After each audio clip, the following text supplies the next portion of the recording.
Isa na namang umaga na puno ng pag-asa mula sa salita ng Diyos. Halina at makibahagi sa ating umagang pagbubulay, pagpapalakas at pagpapatatag sa ating pananampalataya sa Panginoong Hesus. Mula sa Section 6 ng Southern Tagalog District Council of the Assemblies of God, tayong lahat ay magkaisa sa pagpapalagong espiritual.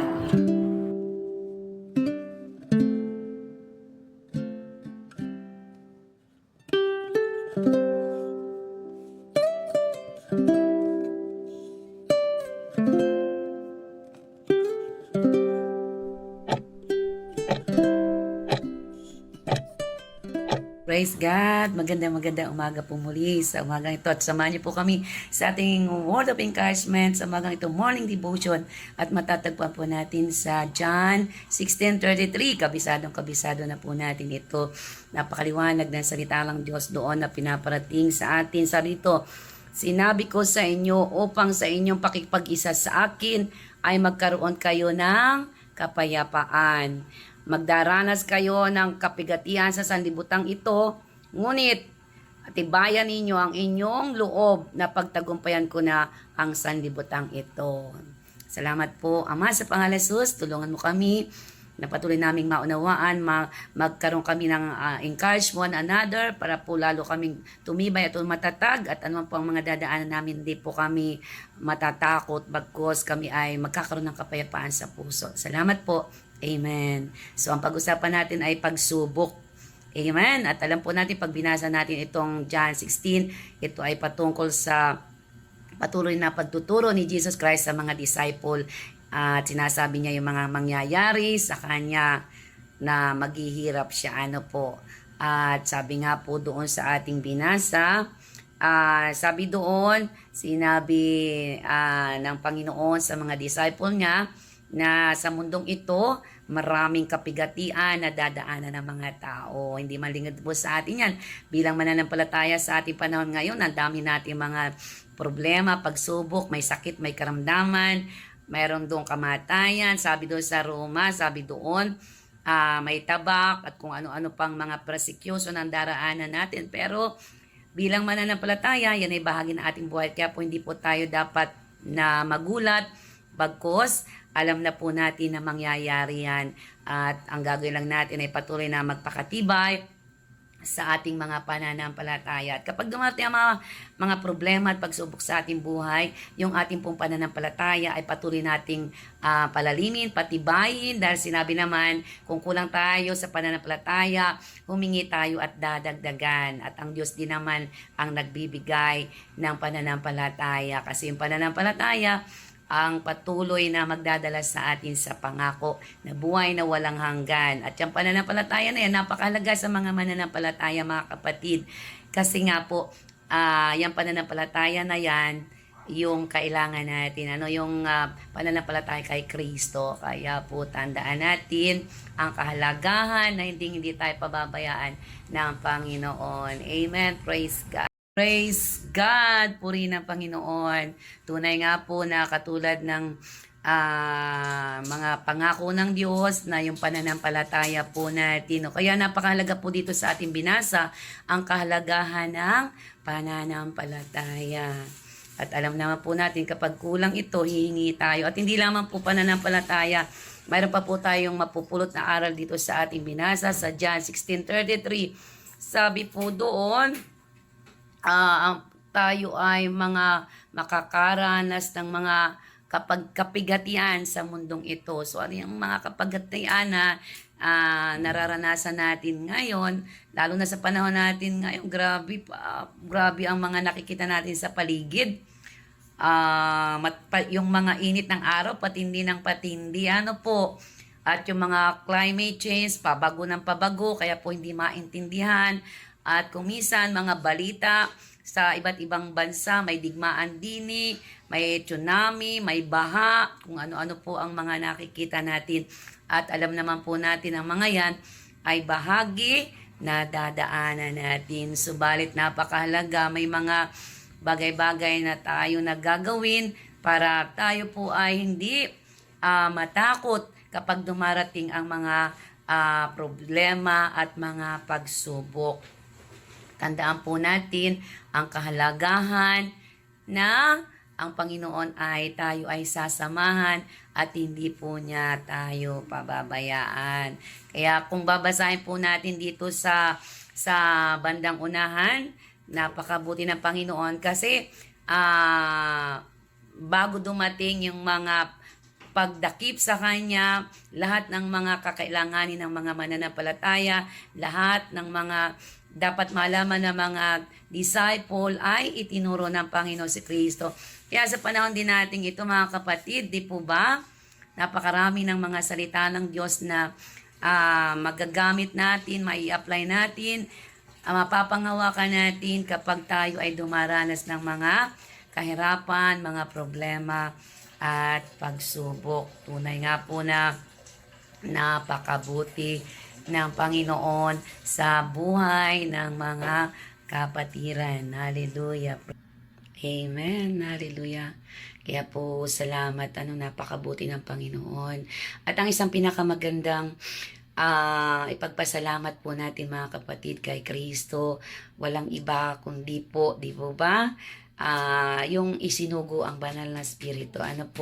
Isinugo niya, hindi po tayo iniwanang orphan ng Panginoon. Ipinadala niya ang banal na spirito para po siya yung sasama sa atin at gagabay sa atin sa huling panahon. Kaya ipagpasalamat natin bukod sa yung pananampalataya natin, napakahalaga yung pananampalataya natin ay lumalim dahil yun ay pinakasandata natin at sa paligid natin napakadami nating mga dadaanan, pero yung mga problema at pagsubok po na dadaanan natin, yan po ay kasama sa ating mga buhay. Kaya po ang gagawin lamang naman natin kapag may mga problema at pagsubok, tayo po ay manatiling matatag, matibay, at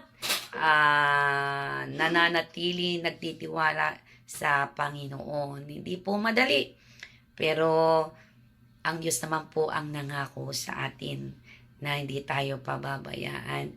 Kaya po, sa kabila po ng mga nangyayari sa paligid, tayo po ay patuloy na magtiwala sa Diyos.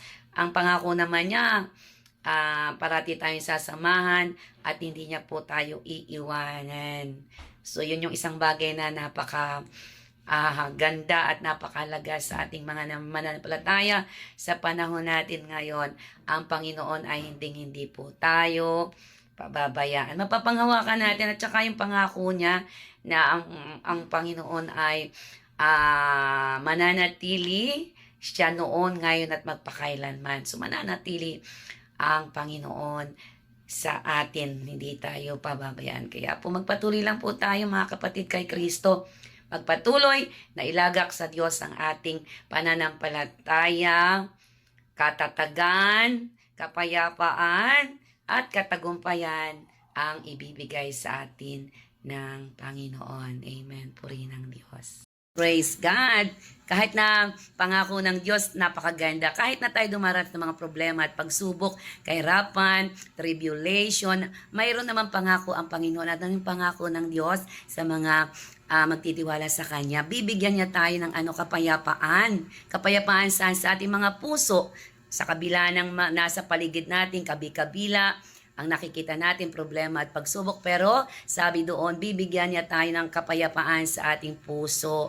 Kaya po rin ang Panginoon, the Prince of Peace, ay mananatili sa iyo at sa akin na siyang gagabay sa iyo, gagabay sa atin, at tayo ay patuloy na humakbang o magpatuloy sa takbuhin. Kasi lahat tayo ay tumatakbo. At ang ating goal ay matanggap yung regalo ng Diyos na buhay na walang hanggan. At sa pagtakbo natin, marami tayong dadaanan. Mayroong tinikan, may batuhan, may kawayanan, may madawag. Madami pong dadaanan. Pero sa kabila nung may dadaanan tayong madawag, yung kamay ng Diyos, yung kapayapaan ng Diyos, yung Prince of Peace ay mananatili sa iyo at sa akin. Kaya hindi tayo dapat matakot sa mga padating na mga pangyayari sa mundong ito dahil alam natin na naandyan ang banal na Espiritu to lead us, to teach us, to guide us the way He want us to go. Kaya po magpasalamat tayo dahil may nangako sa atin na hindi tayo iiwanan o pababayaan dumating man po ang mga matinding kapigatian sa mundong ito.